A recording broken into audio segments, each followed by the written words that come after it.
I'm going to take my first quarter exam in Philippine history and geography. Okay.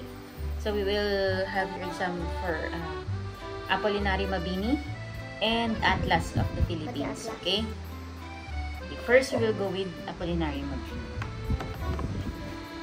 Okay. First question. Kindly tell us about the birth, the family, and childhood o nung bata pa. C. Of Apolinary Mabini. Again, wait. Again, this is what you're going to answer, ha?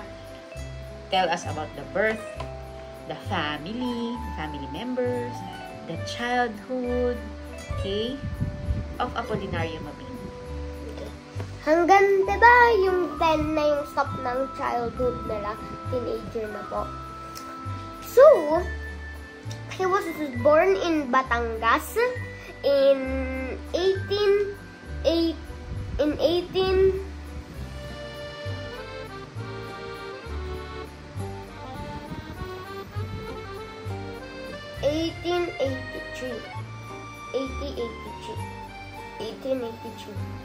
He was born and his family was poor. Mahirap po sila, pati yung father and mother niya nagwo-work na lang po sa isang farmer. Yung bahay po nila parang nipahat lang po. Yung tapos yung farm field nakapalibot po, parang mas bigger pa daw po sa soccer field. Tapos pang second po siya to the first, to the eldest. Yata po sila eh. Hindi ko po sure 12 or 11 po. Tapos, po, yung family nila, mahirap. And, his childhood was, lagi siya masakitin. Tapos, yung work niya daw, pinawork na rin siya ng early age po. Yung pagganon ng Carabao sa pastures. Pero, he preferred, tapos nga lang naging sickly boy po siya. And then, he preferred books than Carabao work. Yun po. Okay. Nothing more to add about his birth, his family, and his childhood? Okay. Next. Can you please describe Pule as a teacher? Will you please describe Pule or Apolinary Mabini as a teacher? He is strict but kind, and he turo the importance of religion, and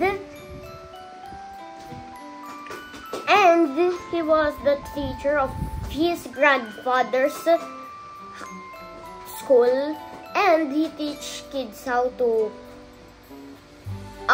solve difficult problem, and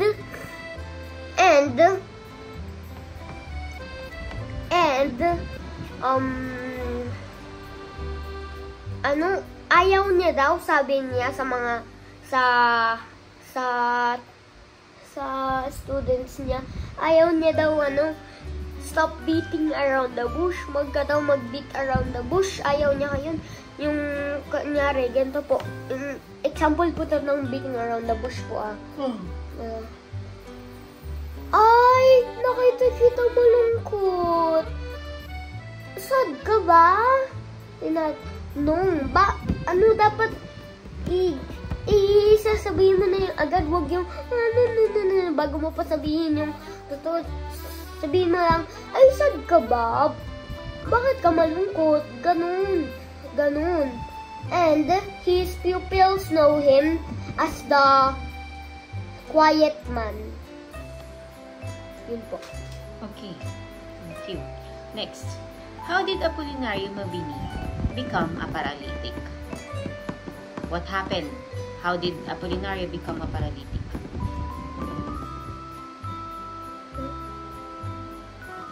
Oh, one time, nagkaroon po ng korela sa San Juan de Letran. San de Juan de Letran. Tapos, yung money niya nawala.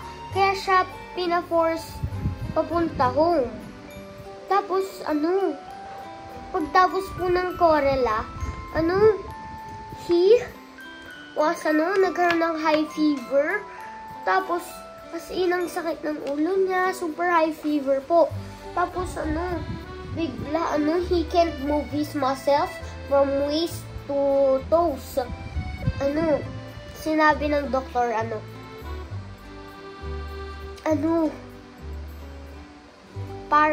half paralyzed na po siya. Kaya, tawag po sa kanya nowadays, sublime paralytic. Sublime means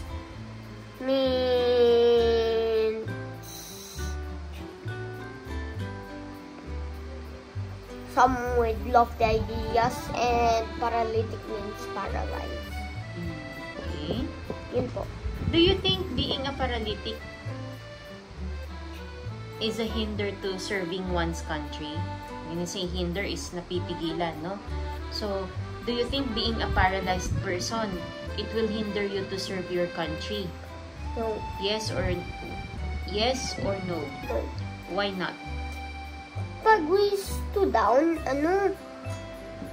pwede ka pa naman magsulat eh. Parang si Jose Rizal, pen is mightier than sword. Pwede ka pa naman magsulat eh. Pati, okay lang kahit hindi ka mag-fight. Kahit kahit pa nga maka-win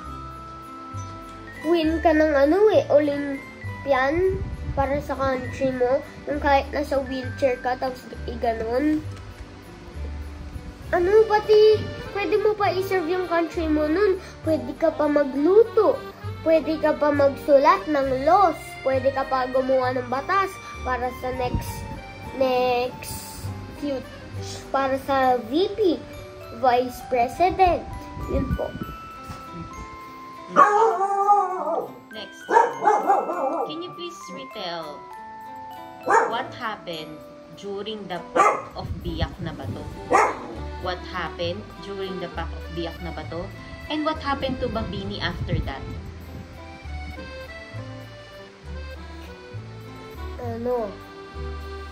Once daw,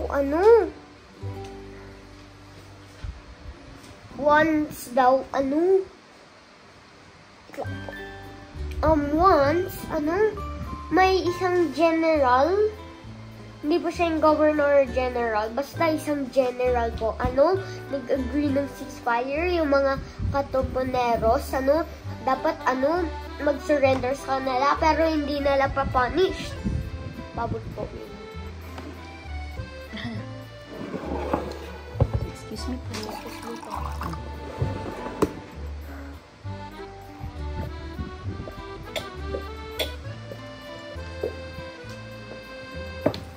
Agreed to do a ceasefire. Madaming katoponeros po nag-agree nun. Nung nag-surrender po sila, bigla na lang, yung pala, guarded sila ng madaming Spanish army. Tapos, kinapture sila. Yung iba, locked up in a cage. Yung iba, tinorture, ching-ching. Okay, yung iba, namatay po. Mabini was so mad that, that he wants, parang gusto niya parang parang gusto i-finish up niya sila, dahil they didn't honor their promise, yung sa ceasefire. That is the story of Biak na Bato. Then what happened to Mabini after that? After that Pact of Biak na Bato? After that,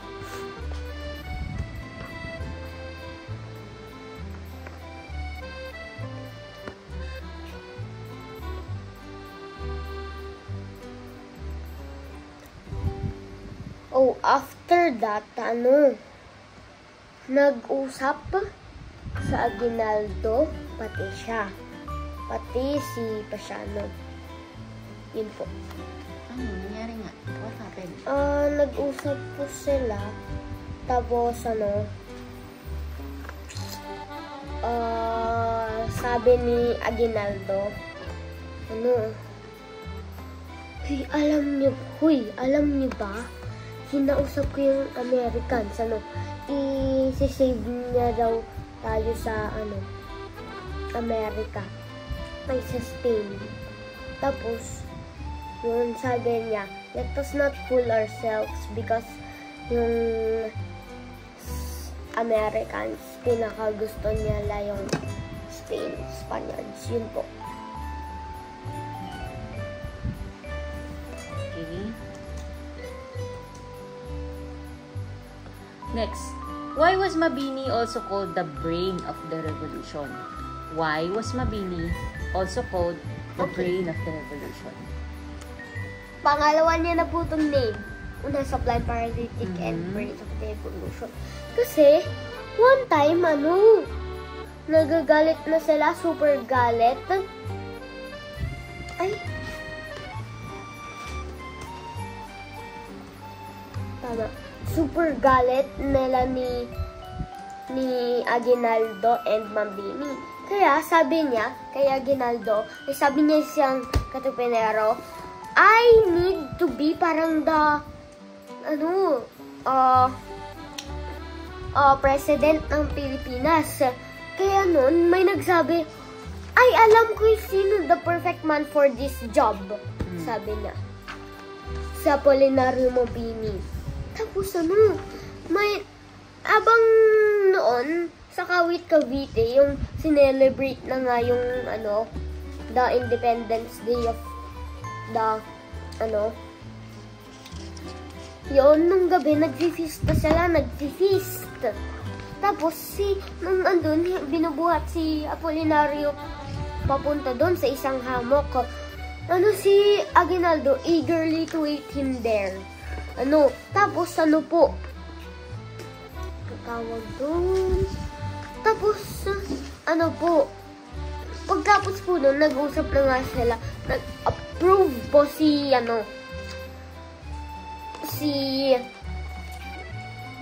Mabini. After that day, Mabini's pen worked non-stop for whole 3 days. Tapos, Tapos, yun po, they made a constitution. Yun po.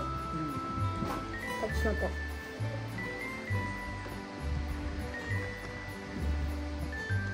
Next, what do you think, why do you think that Mabini doesn't believe the friendship of the Philippines and the Americans? What is his reason that he didn't believe the friendship of the Philippines and the Americans, just like what Emilio Aguinaldo said to him? Why? What was he thinking? Because, the Americans super love Spain because, ang ganda niya. Tapos, pa. Yun po. Because the America loves Spain so much.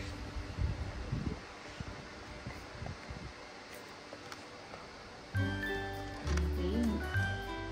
So you think that's the reason why he doesn't want the friendship of the Philippines and the Americans to happen? Ano po?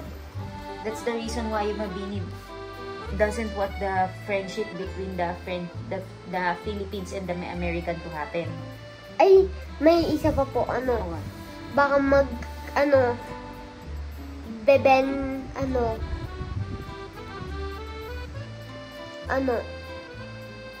bebe-train nila tayo. Tapos yung Spaniards bebenta sila sa American. Yun po, America. Okay, what happened during the Treaty of Paris? what happened, nag-meet sila po sa England. Sino pong sila? Yung Americans and the Spaniards. Medyo aggressive sila sa isa't isa. Tapos yung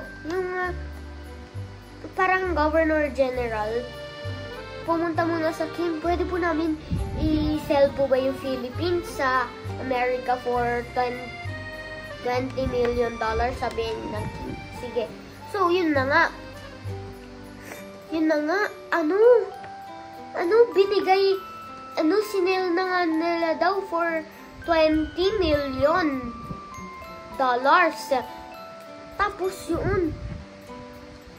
Tapos nagulat lang yung Filipinos, nag-package, pati nagsusurrender na lang sila sa American.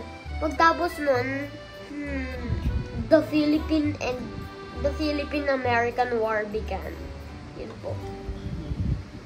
Thank you. Now, let's go to Atlas of the Philippines. Okay? Okay. I'll be giving you this map. Can you show it to the camera? Oops. By looking at the map, very well. Okay, you look at the map. Looking at the map very well. What do you think? What region is that map? Region 8. Region 8. Or what do you call the region 8?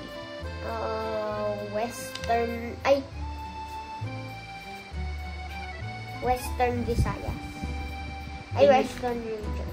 Huh? Western Visayas. Can you tell me, what are the provinces that belongs to that region? You point out every area, okay?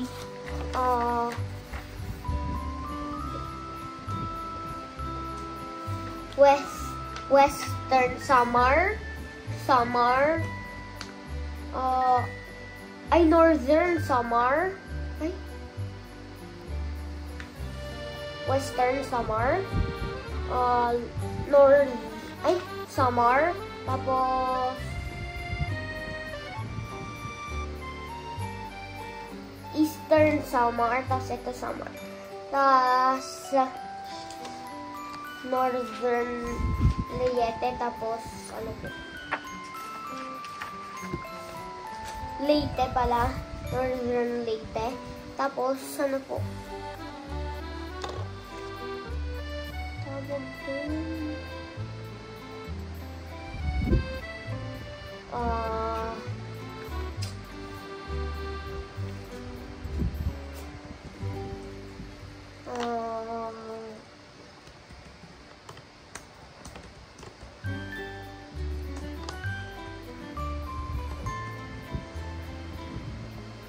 Southern Leyte. Yun po. One more? Southern Leyte. Then, the green one? Northern Leyte. The violet? Violet. The purple. The Balirimas.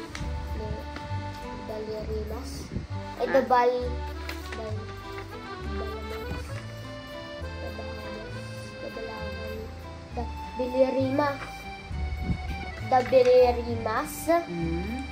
And the Southern Samar. Samar. Tapos Eastern Samar. Tapos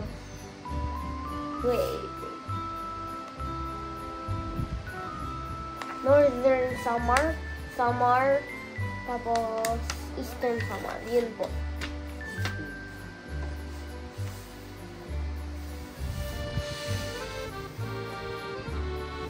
What is the most significant structure that was built in that region and why? What do you think is the most significant o yung pinakamahalaga na structure na na-build dyan sa region na yan? Sabi mo, it's, anong region yan? It's region 8. Okay. Ano yung pinakamahalagang na-build na structure dyan sa region na yan? And why? Why is it so important?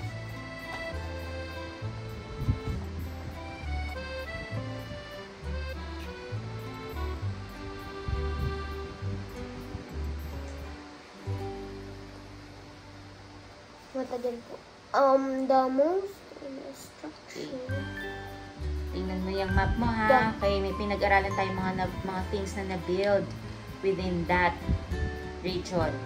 What is the most significant or the most important structure built in that region, and why? Why is it so important?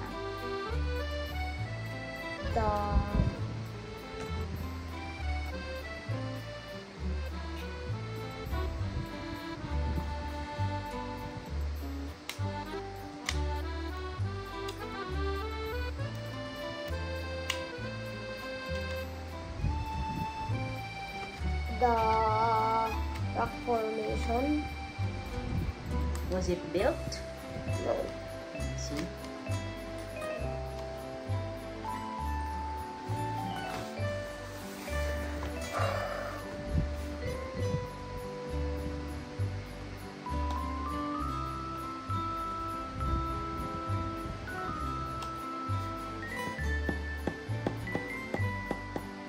Okay, if you don't have an answer, can I have that?